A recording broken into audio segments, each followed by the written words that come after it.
Halo, kali ini saya akan sharing tentang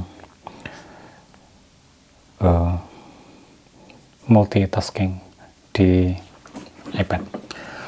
Uh, kita tahu di awal-awal iPad zaman dulu itu masih belum multitasking di awal-awal. Kemudian sejak di iPadOS, dulu namanya masih iOS ya, iOS, jadi iPad sama iPhone itu dulu sistem operasinya sama dan memang tampilannya sama. Kemudian setelah beberapa saat masih iOS juga, itu sudah mulai bisa membuat split view.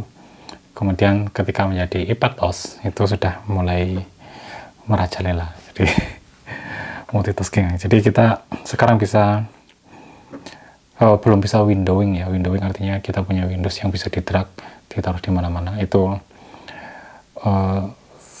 kita bisa mendekati itu dengan beberapa hal nanti di sana nanti. Tapi di utamanya di iPad itu kita punya, saya praktekkan ya, kita bisa melakukan 2 hal sekaligus atau mungkin 3 hal, tapi kurang efektif. Kita coba dulu. Saya akan membuka misal Page, aplikasi untuk pengolah kata ya, seperti MS Word gitu. Saya akan buat dokumen baru di sini. Dokumen baru. Oke, kemudian saya ingin melihat hal lain. Misal saya ingin melihat notes. Jadi secara normal kita biasanya menutup, kemudian membuka note.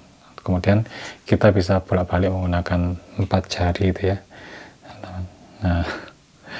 Nah, di sini kita bisa menggunakan split screen. Caranya adalah dengan swipe ke atas pelan sampai home.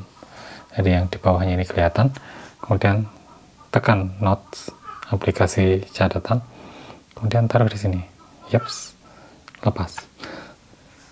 Kita bisa melihat berbagai catatan di sana ya, misal seperti ini dan macam-macam. Jadi saya juga bisa mengcopy di sana. Misal saya pengen mengcopy ini, copy, kemudian paste di sana.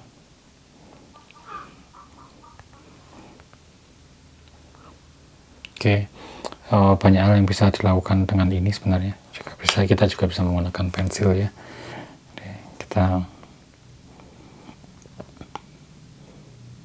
Oke, apa ini tadi? Kita akan punya, saya belum terbiasa. Oke.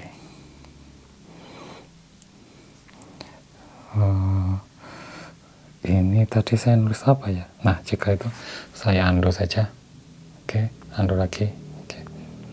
Dengan 3 jari. Kalau 4 jari ke aplikasi berikutnya. Saya bisa memilih misal ini, copy, dan kita paste di sana.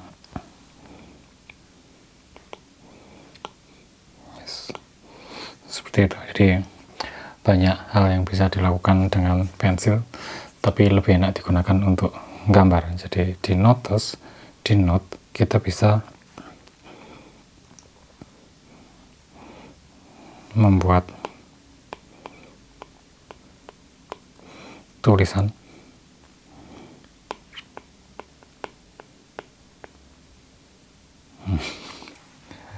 di sana menggunakan pensil ini. Dan kita juga bisa menggambar dengan mode menggambar itu ya. Jadi gambar, terus kita juga bisa menulis dalam mode gambar. Jadi tidak direkam di sana ya. Kita juga bisa seperti itu. Jadi banyak hal yang bisa kita lakukan ya di sini. Kemudian ini split screen, artinya kita bisa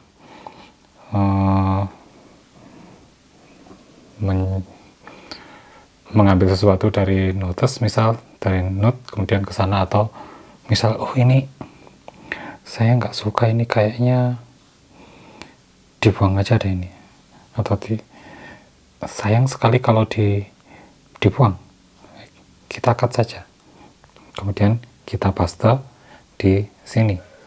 Jadi kita bisa istilahnya bolak-balik ke notes dan kemudian ke page. Nah, ada satu mode lagi di sini. Jadi perhatikan bahwa ada garis di atas ini. Nah, ini bisa kita bawa sehingga kita akan punya ini. Jadi ini seperti floating gitu. Jadi bisa kita geser-geser. Nah, kalau yang mode tadi, nah yang ini kita gesernya seperti ini ya, lebih kecil atau lebih besar. Nah, di sini mode floating, jadi kita tarik saja akan float, kita gesernya bisa enak. Nah, di sini kalau mode floating kita bisa menambahkan berbagai hal di sana. Ini adalah keynote, page dan notes. Kita bisa menambahkan keynote di sana, tambah di situ, sehingga tadi kan kemudian saya ingin membuat misal presentasi atau apa, kita bisa lihat di sana. Kita bisa membuat presentasi baru, choose time, my presentation. Nah, ini keynote saya. Kita juga bisa perbesar di sana.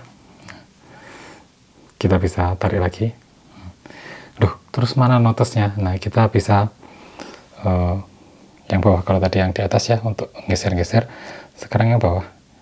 Nah, kita naikkan sedikit, kita bisa lihat aplikasi-aplikasi yang floating di sana, mengapung ya, mengambang ya. Nah, kita bisa tukar di sana. Dan kita bisa menambahkan banyak hal di sana ya. Itu floatingnya bisa kita tambahkan banyak hal, musik juga bisa.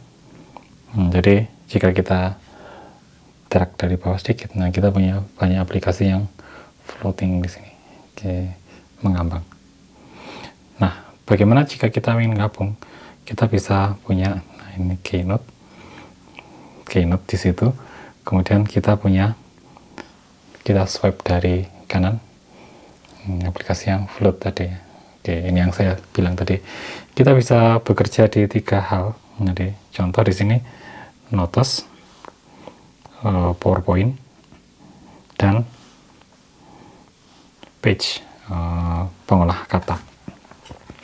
Ada satu hal yang bisa kita lakukan juga di sini.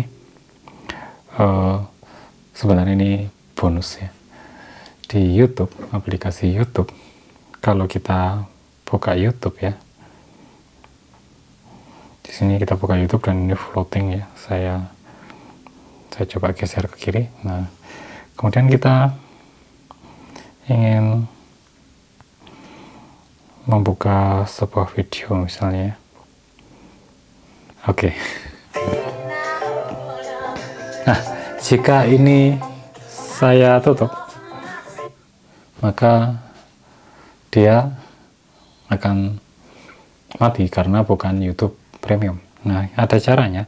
Kita buka Safari. Kita buka Safari, kemudian buka YouTube. Tapi kita tidak, nah perhatikan di bawah, di atas di sana, di pojok atas itu, di daerah atas kita disarankan untuk memakai aplikasi YouTube. Tidak, kita gunakan web saja. Jadi menggunakan web. Kemudian kita bisa memainkan video yang kita inginkan di sini. Kemudian pakai full screen, kemudian pilih mode float. Oke, di situ dia sudah floating. Kita bisa membuka aplikasi yang tadi, Keynote. Lihat sini kita punya Keynote. Floatingnya juga bisa kita geser-geser kemana-mana. Dan kita punya, jadi kita bisa punya banyak hal di sini. Oke, kamu diam dulu. Ups, yes. Jadi kita punya YouTube di sini yang nyala terus, dan ini bisa kita sembunyikan. Lihat, kita taruh sana, mungkin kita sembunyikan. Nah, akan ada kayak panah ini. bisa kita geser-geser dan dia tetap nyala. Oke, kamu diam dulu. Sehingga kita punya berapa ini? Yang efektif adalah YouTube nyala, pengolah kata nyala, PowerPoint nyala tapi tertutup. Kita bisa geser ke sana biar terlihat. Kemudian kita punya aplikasi yang floating, saya lupa namanya apa yang ini ya. Jadi kita juga bisa nyetel musik nanti tapi campur aduk dengan YouTube ya. Kemudian kita bisa punya foto dan macam-macam. Oke, kemudian jika kita ingin misal, oke, saya pengen notes saja. Oke, ganti dengan notes. Yes, jadi yang PowerPoint-nya tadi sudah diganti dengan notes. Kita selalu bisa milih di sana tadi. Oke, kemudian kita juga masih bisa nambahkan yang lain, misal file mungkin. Jadi kita punya banyak hal yang bisa kita lakukan di sana. Kemudian, oh ya, tadi ini saya nggak sengaja, tapi jadinya ingat. Bagaimana cara menghandle ini? Jadi, ini kan misal ini kita punya terlalu banyak. Contoh, saya tambahkan musik. Tadi sudah, saya tambahkan lagi misal foto ya. Foto tadi belum. Saya tambahkan foto. Oke, tambah. Ini sudah ada berapa? Masih 2 karena musik dan foto. Ya, nggak keren. File, tambahkan ke sana. Kemudian kita punya notes. Oh, notesnya tadi sudah ada ya. Oke. Perhatikan. Nah, kita punya ini. Saya pengen menghapus misalnya foto. Buang aja ke atas. Itu sudah beres. Nah, kita bisa sambil lihat-lihat di sana, kemudian kita bisa geser juga. Jadi kita bisa geser-geser kemana-mana, geser. Ya kan, geser lagi, taruh sana, pilih notes, geser, gesernya di bawah ya, bukan, gesernya di atas. Oke. Saya juga belum terbiasa, ini saya mulai membiasakan lagi, karena ternyata tidak bisa membuat Windows yang banyak seperti ini di yang floating YouTube ini yang paling mendekati dengan laptop yang biasa kita gunakan. Jika itu terlalu banyak ternyata menjadi distraksi juga. Nah, ini kayaknya terbatas di 3 atau 4 atau 5 aplikasi saja di satu waktu, dan yang efektif malah mungkin cuma 3 atau 2. Itu membuat kita menjadi sangat produktif ternyata. Jadi saya akan mencoba model ini selama beberapa waktu dan akan dilihat apakah saya produktif atau menjadi sama saja atau malah menghambat. Tapi saya tidak tahan untuk tidak sharing di sini. Walaupun ini mungkin ilmu lama ya, karena sudah dari tahun lalu atau mungkin sebelumnya sudah bisa. Tapi baru ini saya mempelajari agak detail caranya dan tips triknya seperti floating YouTube ini. Oke, baik. Demikian sharing dari saya untuk kali ini.